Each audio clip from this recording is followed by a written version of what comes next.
Hello, everybody. Welcome back. It is the 2019 season of Breaking Down Security. I'm Brian Brake. With me, as always, is Mr. Betcher. Hello. And unfortunately, Ms. Berlin is schmoozing at ShmooCon. I can't take credit for that joke. That was Mr. Betcher's joke. But she is with us, will be with us back when she gets back from ShmooCon. We'll be getting a full report from ShmooCon from her about all the comings and goings. And if you do see her at Shmoo, whenever this goes out, it'll probably be after Shmoo. But, if you saw her, we'd love to hear some feedback and hear how awesome it was. So, Mr. Betcher, how are you doing this week? Not bad. Yeah? This is it. Go ahead. Just living the dream, man. Tell you what. Sounds like some odd audio from you. You're at work, aren't you? Oh, yeah, I'm traveling. Oh, really? Yep. Can you tell us where you're at? Away from home. No, I'm undisclosed right now. Oh, okay. Where in the world is Mr. Betcher? Yes. That's a game. I'm not at ShmooCon, actually. Oh. So there you go. Oh, well, okay. Yeah, this is one of those rare shows we do where, neither one of us are at home. I'm at the office, actually. We're recording during the day because our guest is a few time zones away from us. And, yeah, she's across the pond, as it were. So let's go ahead and get her on because I'd like to talk to her because I also, unfortunately, I have stuff I have to do at work, so I need to get back to work. Being a PM is hard work. So she is the Technology Evangelist with Container Security Specialist Aqua Security. She works on container-related open source projects, including kube-hunter and kube-bench. She was the co-chair of the CNCF, and I'll ask her what that is in a minute, KubeCon and CloudNativeCon 2018 events in Copenhagen, Shanghai, and Seattle. And she's the co-author of the O'Reilly Kubernetes book. So when she's not building startups and writing code, she enjoys riding bikes in places with better weather than her native London.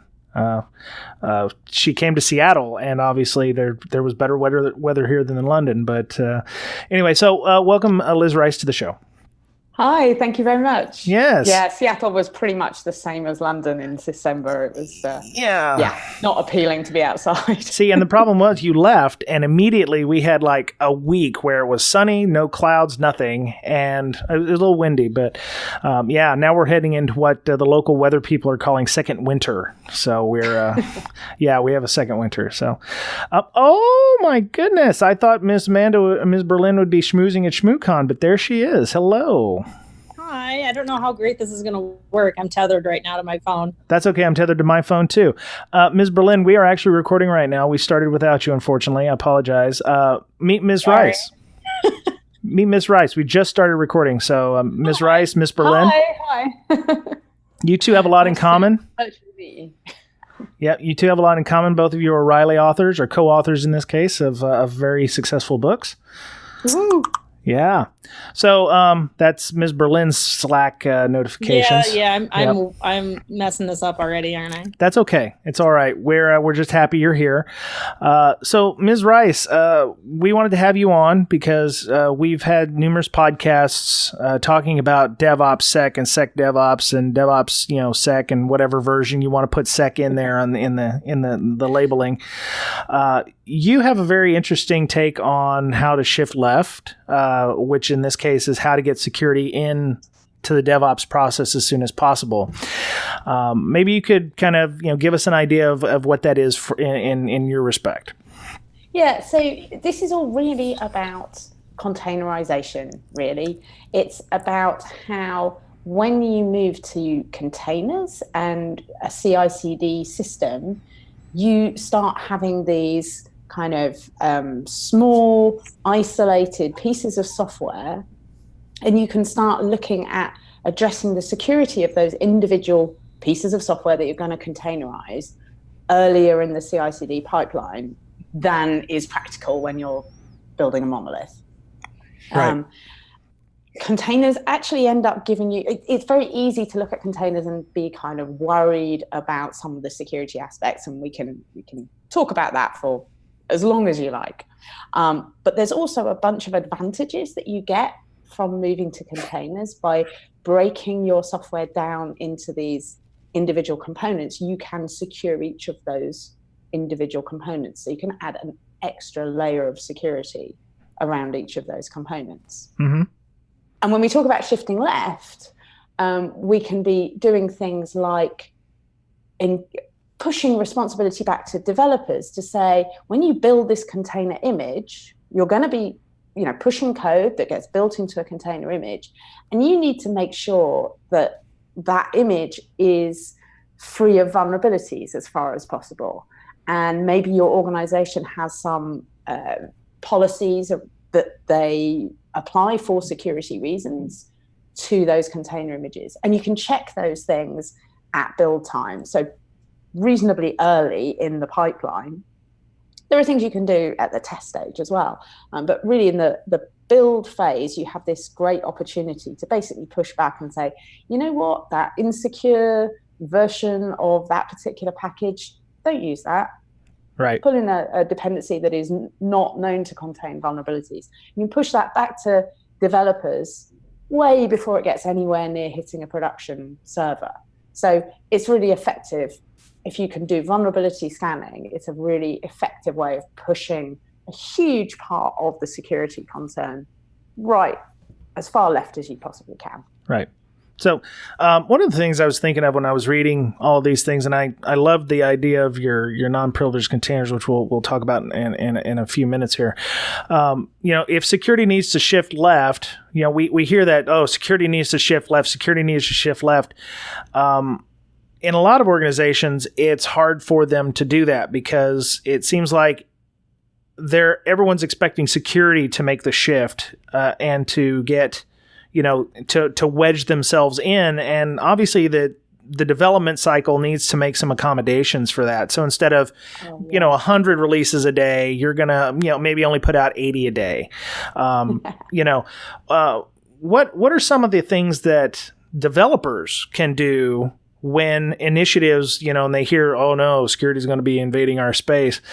What can they do to help kind of ease that transition? And I'm not blaming all devs or all organizations on the fact that they can't get security in there, but it seems like security is the ones that seem to have to make the most change in this case. But, what can devs do to help fix that? It's an important cultural shift that needs to be happening here. And it's all part and parcel of the cultural shift that happens when organizations adopt DevOps. And, you mentioned DevSecOps, or however, whatever order you want to put the dev and the sec and the ops.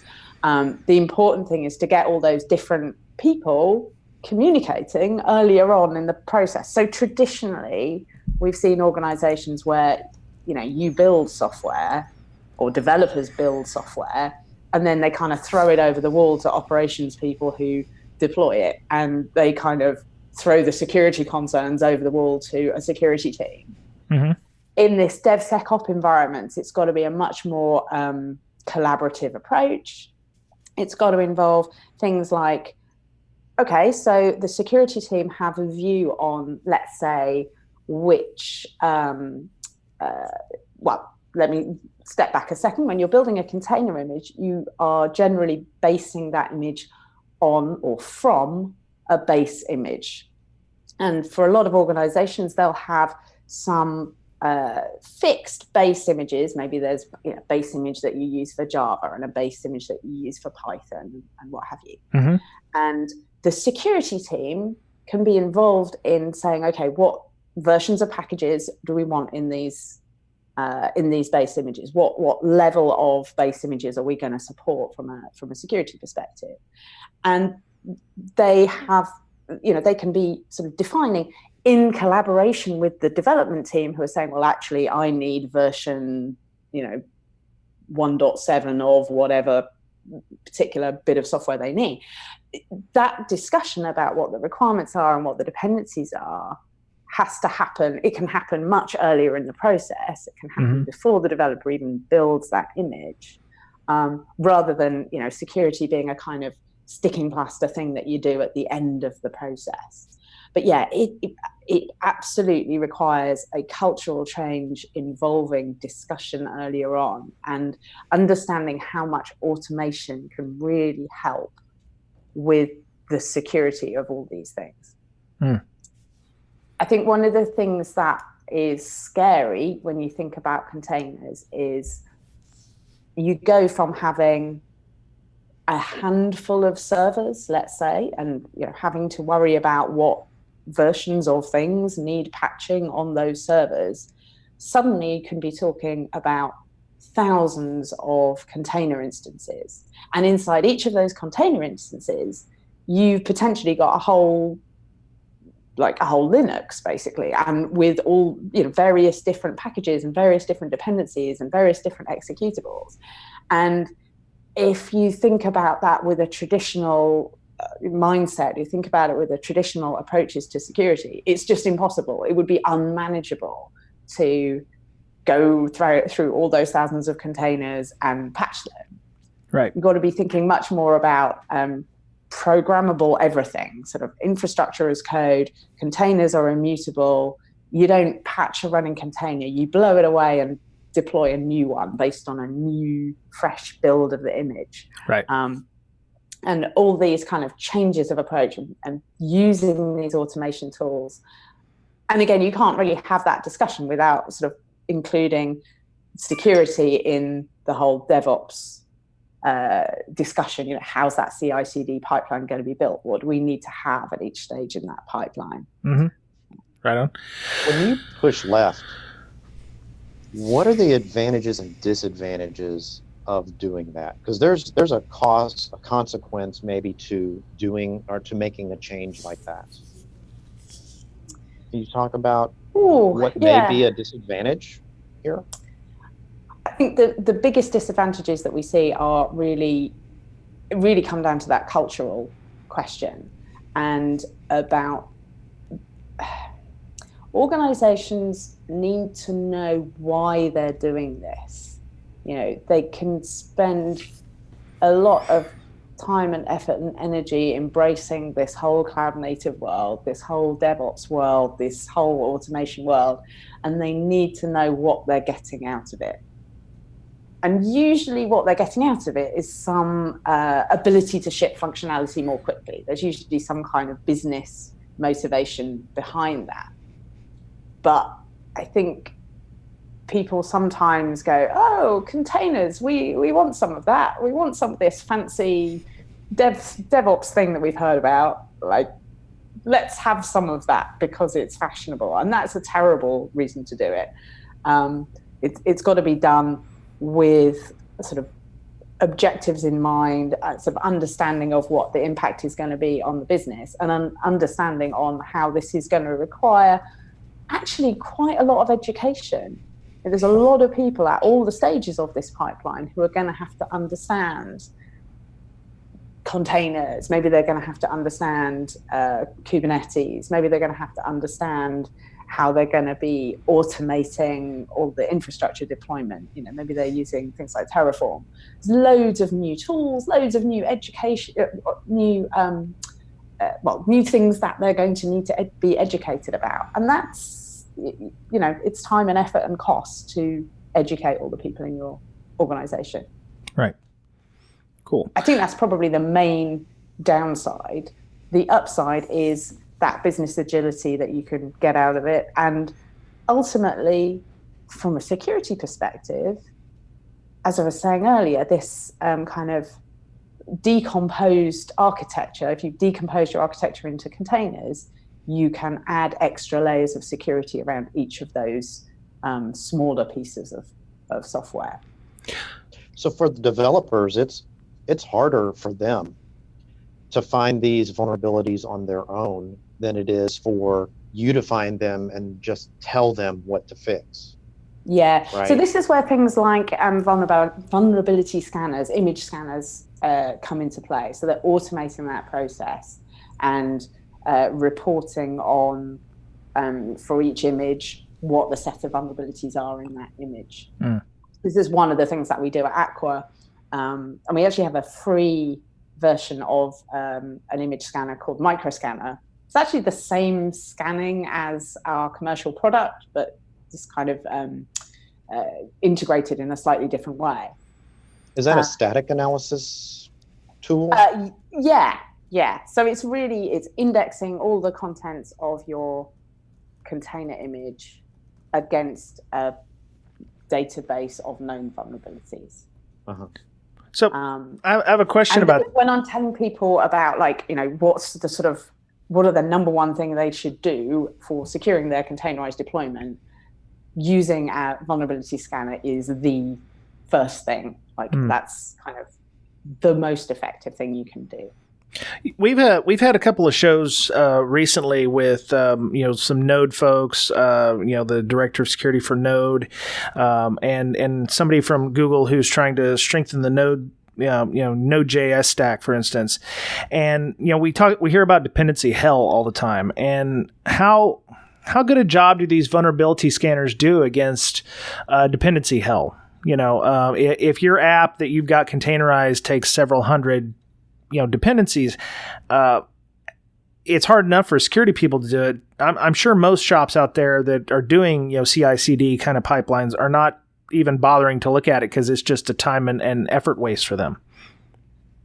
Yeah, you've got to automate it, really, because if you're running at any level of scale, you'd have too many images to feasibly look at manually. So vulnerability scanners, there are several of them out there, and if anybody says to you, yeah, my image scanner give you no false positives, it's probably not doing any checking at all. I would be extremely skeptical if there's somebody saying there's no false positives. But the biggest difference that distinguishes one image scanner from another is the extent to which you get false positives. And that depends on mostly how many different sources you're taking and how good those sources are for the data, for not just which versions, but which patches of which versions of a given package contain whatever vulnerabilities. Right. But I've had conversations with people who've tried using image scanners and they've been put off by the level of false positives, in a kind of the boy who cried wolf sort of a way. They're like, well, it's just constantly telling me everything is horrendously insecure, so I just couldn't get the sort of signal out of the noise. Yeah. And I felt like, oh, please just try a better image scanner that gives you fewer false positives. It's really valuable. Yeah, the problem I had with, and I've worked at a couple of organizations that had, microservices, was that by the time you got done scanning those containers and you put in the tickets to resolve those issues, those instances may not exist. That container may have been blown away hours ago, and now they're chasing wild goose chase and everything. Is there a way to do it smarter? Could you do it on the initial image, or that the cubes are being done from, and that would be a lot easier method? Yes, you really got to be scanning the images. Actually, looking at running containers themselves is so for. The best practice is to to have your containers be essentially immutable. So, if you're, God help you if you're SSHing into containers and actually manually changing the software in them, that's there are people who do that, but it's definitely an anti-pattern. Right. The best thing to do is to be scanning your images. Ideally, you're doing it not just as you build, but you would be doing it as you build. And also on a regular basis, rescanning all of the images that are currently, in play in your production system, just checking for any new vulnerabilities that may have been discovered since you last scanned those images. And then when you do find a problem in the image, you need to be able to rebuild that image with the patched version of the library, and then redeploy the containers that are based on that image. And that is one of the reasons why tools like Aqua exist, to help you manage that process of identifying which containers you've got running, what images they're based on, and therefore what vulnerabilities they have. So Liz, help me out. I would think you would scan an image before it goes into production, and not scan them while they're in production. Maybe monitor the network traffic just for attacks or something like that. But your images in production, leave those alone. it's before. Now, where am I going wrong? So you are absolutely right. You would scan them before you put them into production. But the reason to keep scanning your images like on a regular basis, so for our customers, we're typically saying every day, that would be quite normal, is to pick up when you have an image that hasn't been rebuilt. Maybe it hasn't been rebuilt for months, but a new vulnerability gets discovered in one of the dependencies inside that image. So you're not deploying them daily. Correct. So correct. You may deploy one into, okay, I understand. Yeah, I mean, you might be redeploying them daily, but sure. you need to kind of keep track of that.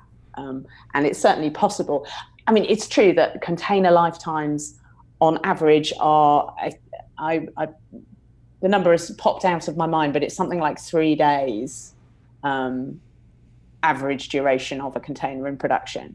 So, but you don't know for sure whether it's been rebuilt. You need to make sure that the image has been rebuilt since the last important patches. But you could have one standing in a controlled environment, and you're scanning that every day, not just the ones in production, as long as they're the same.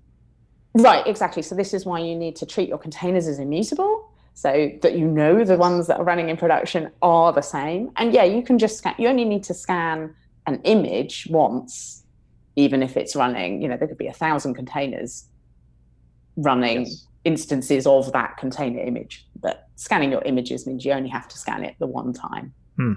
So how long should a container or microservice last? And, I was thinking, of tasks that security people could do to kind of ingratiate themselves to the CI, or the CD pipelines.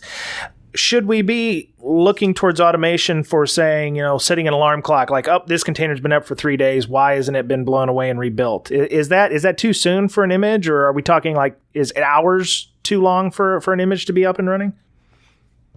I wouldn't necessarily say hours, but yeah, it is a good thing to be able to blow containers away and replace them. Mm-hmm.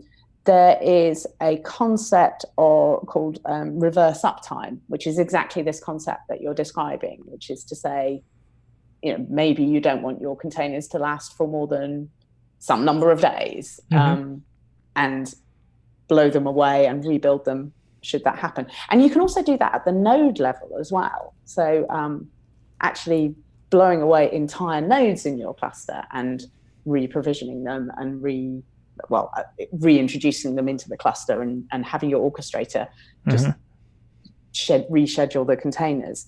And again, all this kind of just blowing things away and letting them be automatically recreated. Automation is your friend. That by recreating it, you have brought it back to the state that it was designed to be in.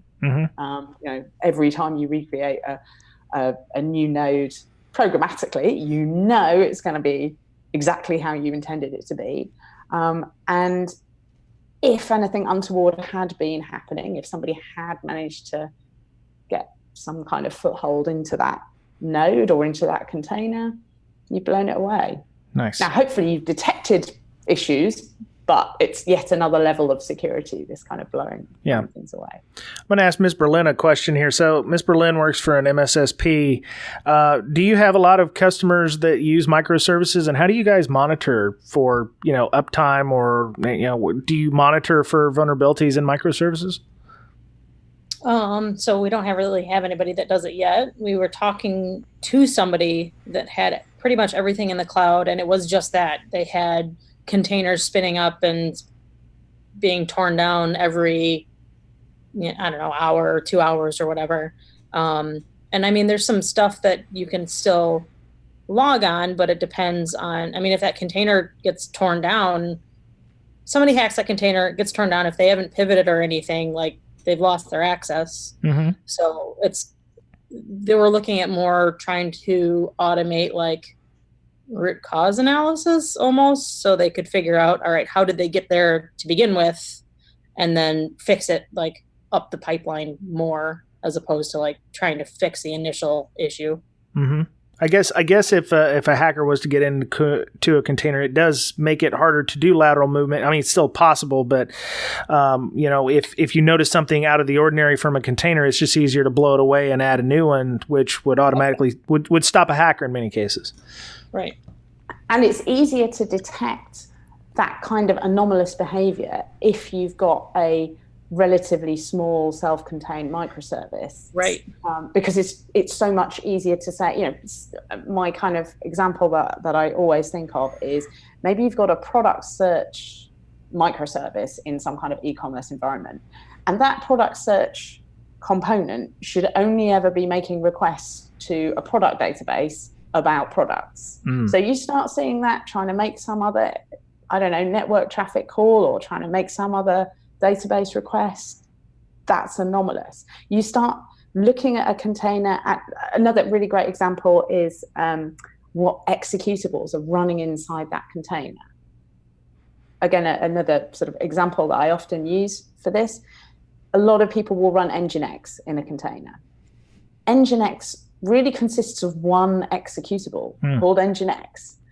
There's a ton of other executables that are built into the default image because it's based on I don't recall exactly which Linux distribution, but it's got a whole copy of Linux in there. Right. So there's 3 dozen other executables in there, but none of them should ever be running. Right. So if you can detect that they're running, or even better, prevent them from running, that's a really good way of spotting anomalous behavior.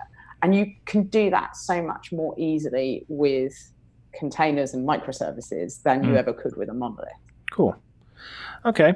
So people who engage in CI/CD pipelines and agile development and such, do they use like the tried and true methods of ITIL with like change management and those kinds of things? Because I could definitely see that. And I'm going back to the whole how we're shifting left because we kind of got onto a microservices thing. But is there ways that if they're utilizing change management, that security can be involved in those kinds of processes? And is change management something that people who use Agile, utilize? Yeah, I think particularly in the more regulated industries, there is still a lot of process around this kind of thing, whether it's called ITIL or compliance under lots of different acronyms, most of which I don't really know. Right. But so, for example, in a finance situation, banks will often have a requirement that every code change is reviewed by more than one pair of eyes to basically stop people writing code that siphons money into their own bank account. And making sure that has been, the change has been signed off by that second pair of eyes, right, is exactly the sort of check that should be kind of automatable. So, you push a change, I review it and put my signature on it as well. And then further down the pipeline, there should be some kind of check to say, yeah, 2 people who had the appropriate privileges have signed that off and ticked that off. Sure. And I think that's the kind of, the solutions for doing this are not quite there yet, to the best of my knowledge, but it's definitely an area where people are working to make that kind of thing happen, these kind of attestations happen. Right. And figuring out what is required in each organization and what that kind of pipeline of signatures and attestations looks like. I think that's definitely something that security teams will be involved with and compliance people will be involved with. Okay. And so go ahead, Amanda. Nope. Is there any like tips or ways somebody would go about starting moving from like the I don't want to say normal way of doing things, but the way I always see people do things the wrong way, and doing it more security focused like that? Is there any, I don't know, like a 5-step program or anything like that, or at least tips that they can go about doing it the right way to transfer? Yeah, I think that's a great question, because I think a lot of organizations, they are taking their first steps towards this kind of DevSecOps approach. And oftentimes that isn't going, realistically, it's usually driven by developers. Developers who have fallen in love with all the other cool things that you can do with containers, and then they want to bring those into their organization. And then they sell it to their organization on the basis of agility and ability to deliver function quickly. There's lots of material out there about things you can do to improve security of your CI/CD pipeline. It would be a good idea if people, as they start embracing this thing, think about security from the get-go. There's some great quotes about, can I remember the name of the person who said this? I can't remember the name. That's annoying. But it's basically that, it's incumbent upon organizations to involve security as early in the process as possible. And that you can kind of interpret it in two ways. You can interpret it as involve the security team as early as possible in the process of moving to DevSecOps. And you can also think of it as a kind of, you should involve security automation as early as possible in that pipeline of different steps. Right. And there's actually, I did a talk with Justin Cormack from Docker, where we looked at an example of a step that you could take at every stage along your CI/CD pipeline to improve your security, where vulnerability scanning is one thing, but things like having essentially what's called admission control, where you are making sure that you only deploy images that have been through that process of vulnerability scanning. Or another example is just as simple as, run static analysis on the source code. There's no reason to not use the tools that have been good before containers. Carry on using those things. So maybe things like that talk, I would definitely, feel good about people seeing that as part of their early steps, as they're sort of learning how they're going to adopt CI/CD systems. So you mentioned code reviews, and instead of moving a security person into the spot, would it be easier to repurpose an existing dev to help further the security stuff? That way, I'm not just showing up one day going, look, I'm going to do all these security things, and you've got a guy who's well known in the developer environment already. Hey, I've been asked to do security reviews, or I've been asked to do code reviews, or I have to approve the releases of these things and make sure we're updating. Is making a deputy or making somebody who's already in place a security person, or changing the role a little bit, would that be a way to ease the security into the environment without causing a huge shock? I think that's a really great idea. A lot of the time people talk about these sort of two pizza teams working on a microservice, and maybe if somebody in that team has a security background, that's hugely valuable. Just being able to help people avoid, code defensively, and to know about some of it. Sometimes it's even the terminology. I came from a development background rather than a security background, and you definitely kind of think, oh, whoa, there's a whole load of really scary things that somebody else knows about. And actually, that kind of, realizing that there's quite a lot of things that you can do to improve security that are kind of common sense, or that, right, you just need to learn, or you just need to ask, or, I don't know, things like avoiding SQL injection. It's not a crazy thing to kind of, I'm not expecting every developer to know everything there is about every security aspect, but it's getting expertise, getting information, getting somebody from security who knows about these things to add their opinion. I think that's hugely valuable. Yeah. Right on. So in my research, I found a term. I don't know if you coined it or if it's something that's already been out there, called forgotten data. What exactly is forgotten data? Oh, I wonder where that was from. I wonder if this was related to sensitive sensitive data? Could this have been about where people forget that they are leaving credentials in their source code? And for security people, you're probably horrified at the fact that this happens. So I did a talk about how you can manage secrets in containers. Mm-hmm. And the first time I did this talk, I kind of glossed over the idea that people might have like put their, database tokens or something into source code and GitHub.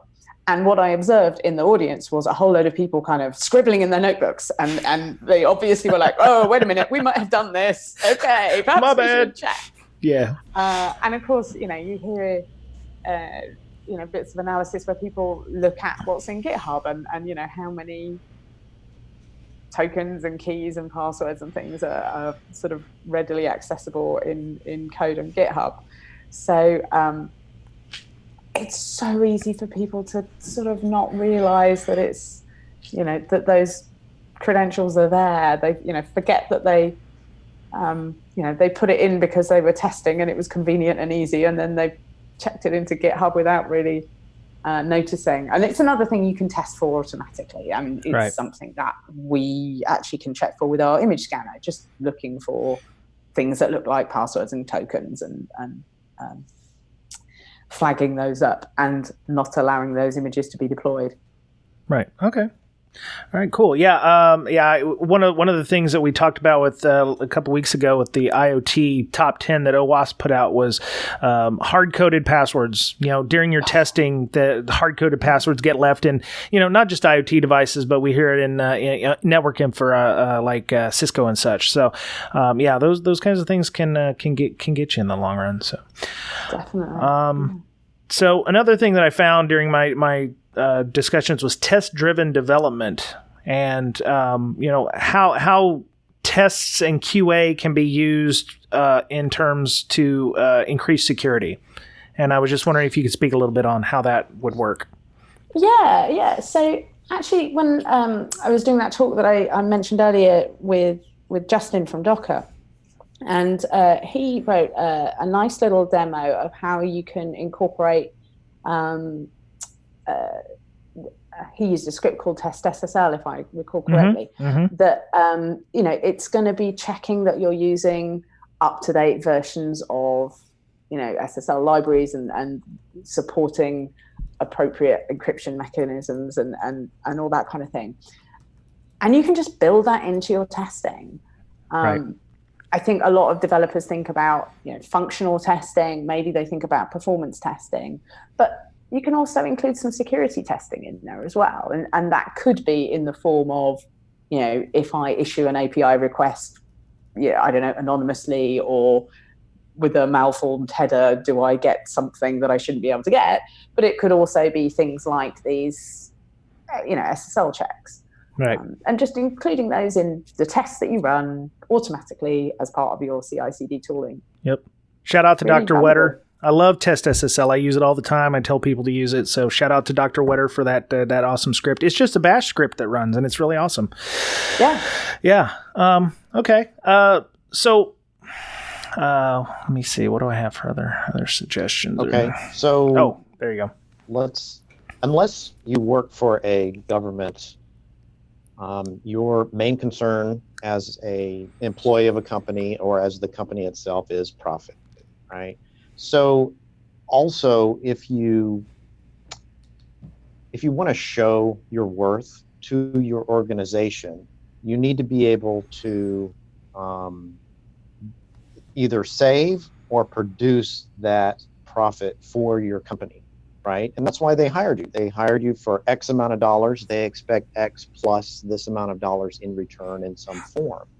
Have you done any analysis, or have you seen any analysis on this, our topic, and the cost benefit of it? I haven't seen anyone putting numbers on that. But the thing that we hear and the thing that people are frightened of is, we don't want to be the next Equifax. We don't want to be the next Marriott. We don't want to be the next source of, some horrendous headline about, in particular personal data breaches.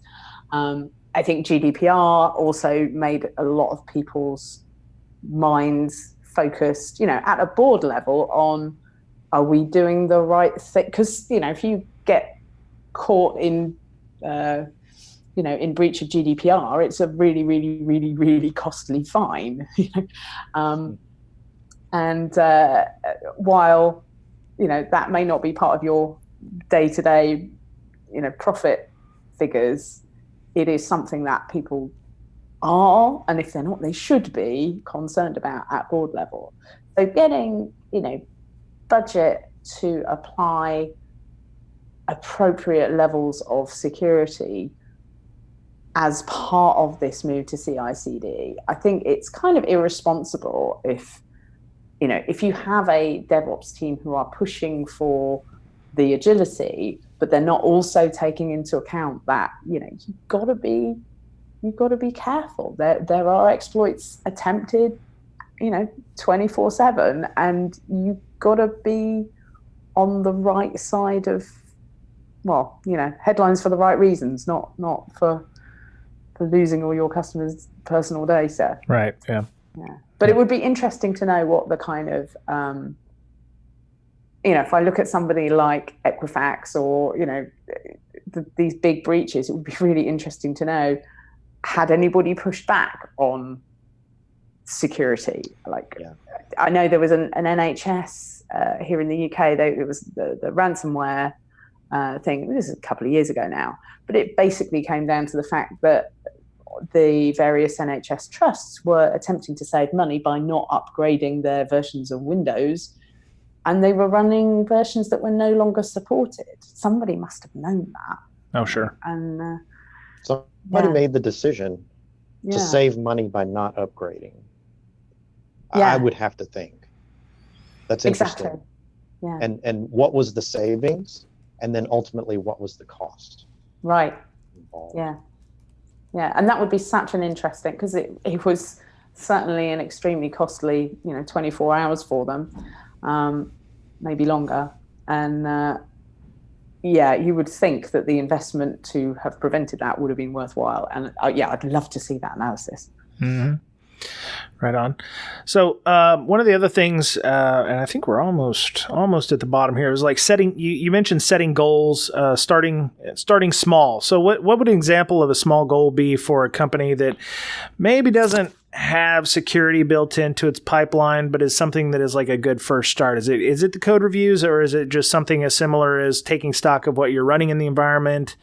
I hate to use the top 20 security controls, because I don't think knowing all your software in your environment's a truly knowable thing. But I mean, what are some of the small goals you could do to get that started?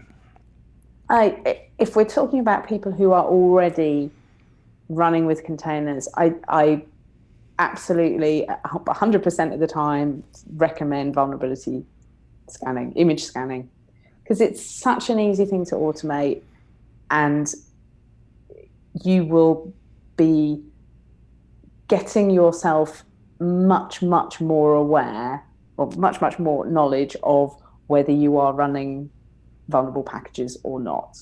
And without that knowledge, you can't really assess what level of risk, for all you're running with all the major vulnerabilities, and your doors are wide open. Mm-hmm. So particularly given that there are some open source solutions, there are free solutions available, it's such an easy thing to introduce. And then that gives you a kind of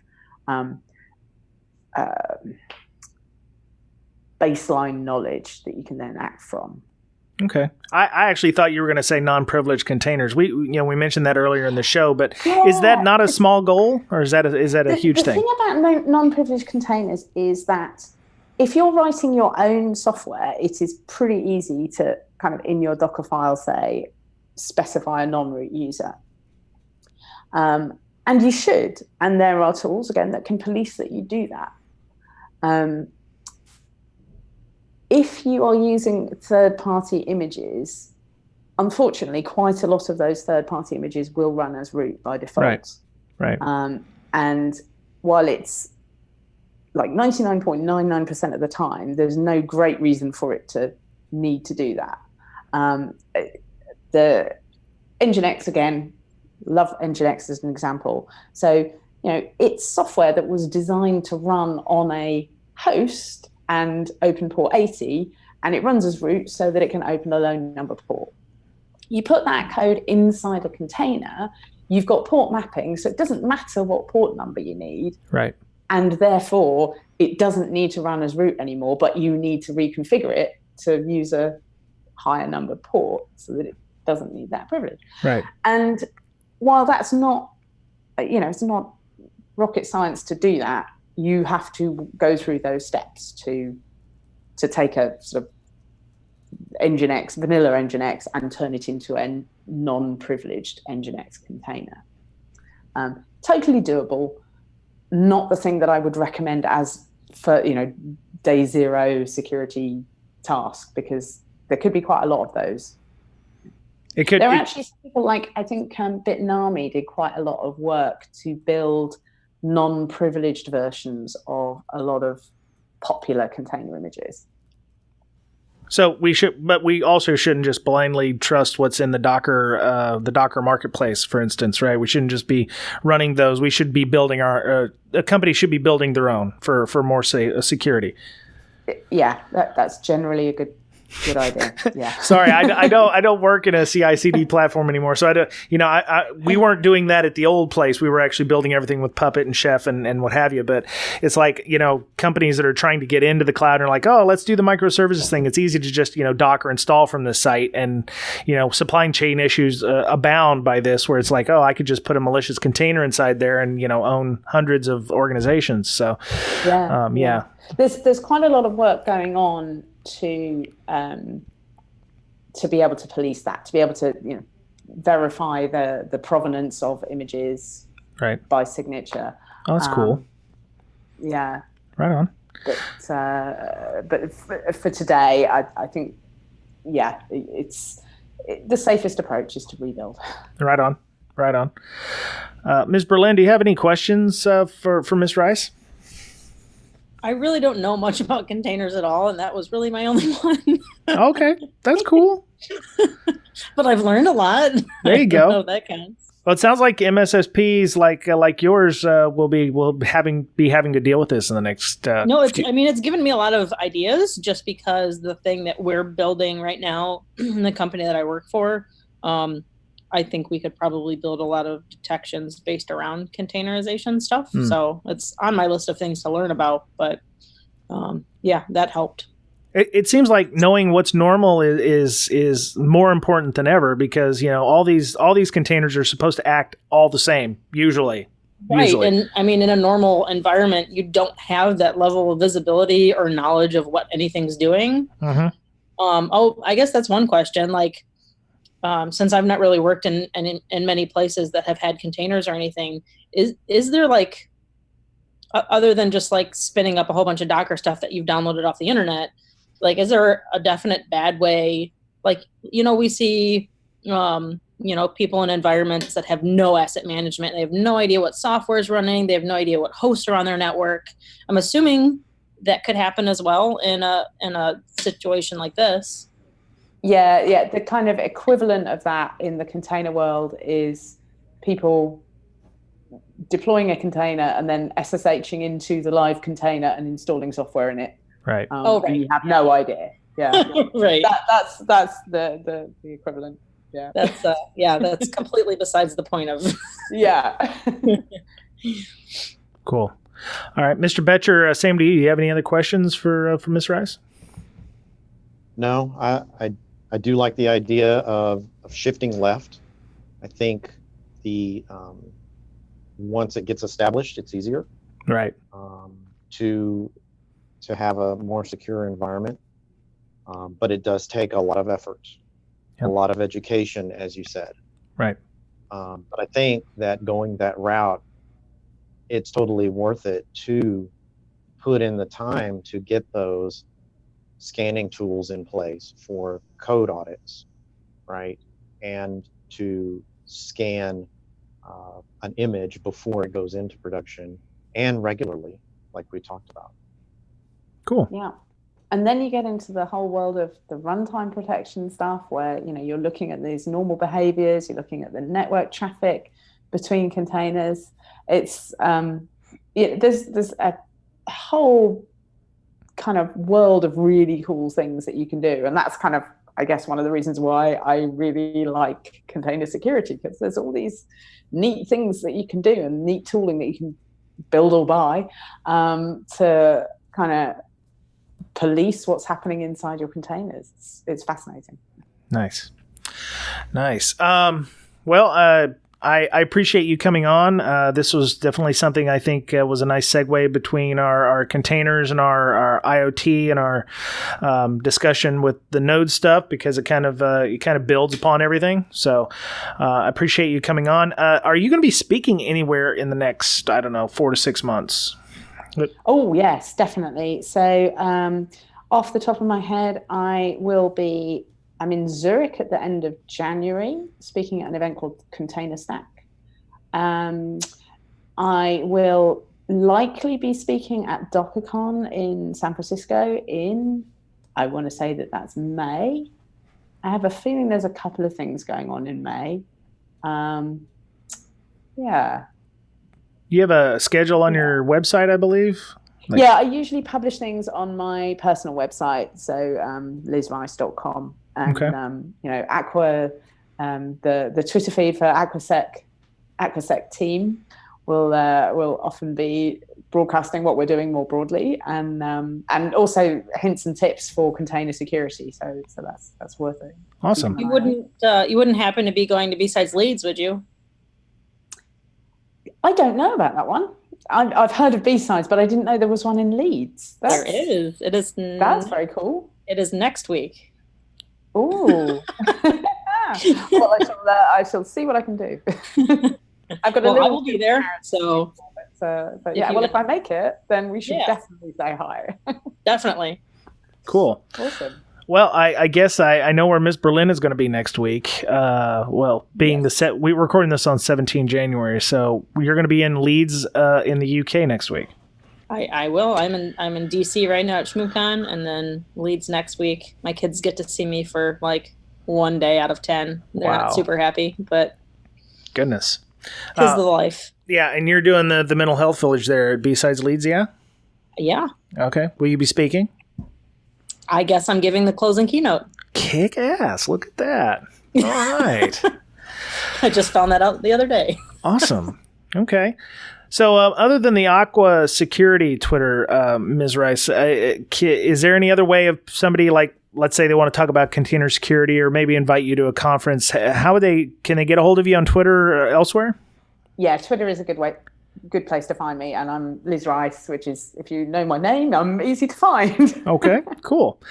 Awesome. And I've got your handle in the show notes, and lizrice.com, and a number of links to maybe other podcasts you went on. We have a link to your Kubernetes book from O'Reilly. We posted a lot of the links from what we talked about today in the show notes. So if anybody's interested, check the show notes at breakingsecurity.com. So, Ms. Manda, you're schmoozing at ShmooCon. You just got there, I assume. Oh, yes, I just got here. Okay. I hope you enjoy that and have a lot of fun. I wish I was there. I'll try not to rub it in too much. Too late. All right. So, how would people get a hold of you if they wanted to, find you at Shmoo, or just, to talk about mental health, or, your mental health hackers organization? So both my Twitters now are at InfoSystir, INFOSYSTIR, and at Hackers Health. And we're spinning up the website, I think, today. Cool. So, yeah. Right on. That worked. Okay. Mr. Betcher, same to you. How would people get a hold of you if they wanted to talk about LogMD or, automating logging or, talking about DFIR stuff? So I'm the co-founder of LogMD. So you can check out our website at log-md.com if you need to know things about how to, the best ways to log and alert on Windows environments. Cool. So that's my project. Just go there, and Twitter and all that's there. So cool. Awesome. You can follow the podcast on Twitter at Brakesec, Brakesec. I'm on Twitter, Brian Brake, BryanBrake. We have a lot of discussion. We have an IoT and mobile channel on Slack. We also have a container and a CloudSec channel on our Slack, which is it's a very active Slack. So if you're interested in joining that and you want to talk about containers or VMs or Vagrant or any of the other kinds of Kubernetes or tools that are out there, Docker, whatever you wish, you can send us a DM on Twitter, Brakesec, or email us bds.podcast@gmail.com. We have a Patreon account. If you found value in hearing what Ms. Rice had to say, I know I did. Feel free to add a little something to our tip jar there. You can find a link in the show notes to that, or just go to patreon.com and search for BDS Podcast. That goes to paying for the Zoom that we use for this, the website hosting, and just the time and effort for getting a podcast out on a weekly basis, which is no small feat, I can tell you. We're on iTunes. If you want to leave feedback there so we can get more discovery, that would be great. If you use Google, we're on the Google Play Store. We're on iHeartRadio, TuneIn Radio app, Slacker, Spotify. We're on Spotify, which is pretty awesome for us. And we have a store if you want to get a T-shirt with Ms. Berlin's face on it. I think we need to probably get one with Mr. Betcher's face on it. Let me take a screenshot real quick. Smile, Mr. Betcher. No, I'm just kidding. Oh, that's awesome. Yes. Hold that pose. But yeah, you can go to TPub or a link in our show notes to buy a T-shirt for Breaking Down Security, or one with Ms. Berlin's face on it, or you can get a coffee mug, or you can get whatever you want. And we do get a little kickback from that. So if you can't give to Patreon, that also gives us a couple of bucks for help. So Ms. Rice, if you have any other topics or anything you'd like to come up and bring onto the show, we'd appreciate you reaching out. Don't hesitate to reach out and help us educate our masses here. So we appreciate you coming on the show. Thank you so much. That's great. Thank you very much. Awesome. All right, have a great rest of your evening, ma'am. All right, so that was it for Breaking Down Security this week.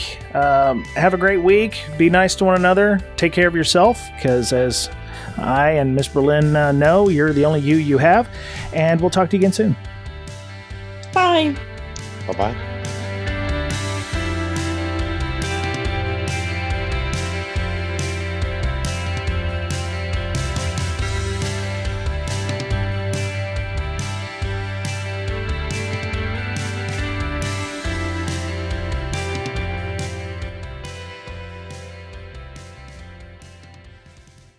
And we're done. Woo! Awesome. Yay. I love that. That was awesome. Thank you, Ms. Rice. No, you're welcome. Thank you very much for having me. Yeah, I dug up. I was digging up quite a bit of things online here. You did another podcast, so I was listening to that podcast. I might actually add that one. It's more it's go time, but it was more developer based, but I still like it. Wow, it's So you're quite active. You're getting all over the place, aren't you, with the speaking? Yeah, I do.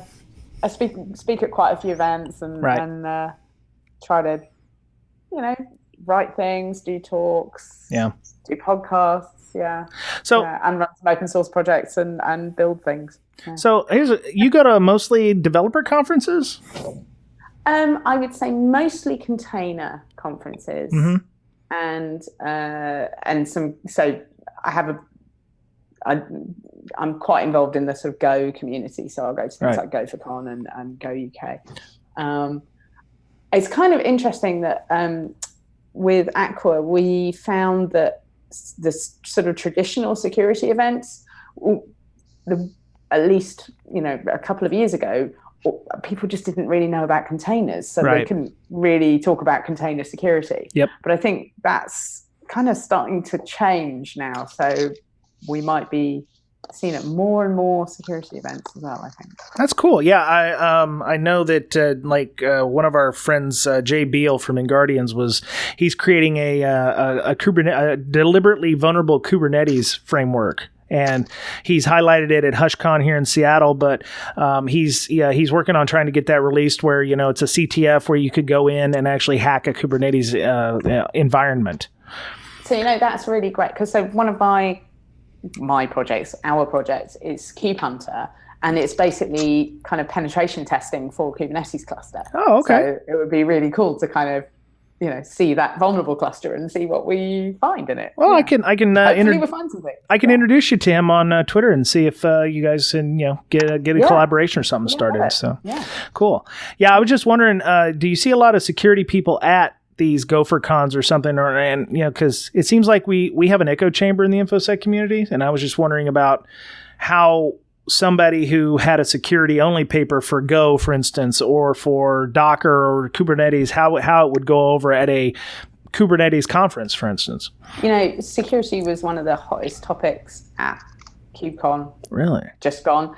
That might have something to do with, because I was co-chair just for last year, so right. I won't be there I will be there, but I won't be on the keynote stage. Mm-hmm. But when I do a keynote, I'm usually talking about security, so that maybe cool makes people think about things like not running as root. No, agreed. Yeah.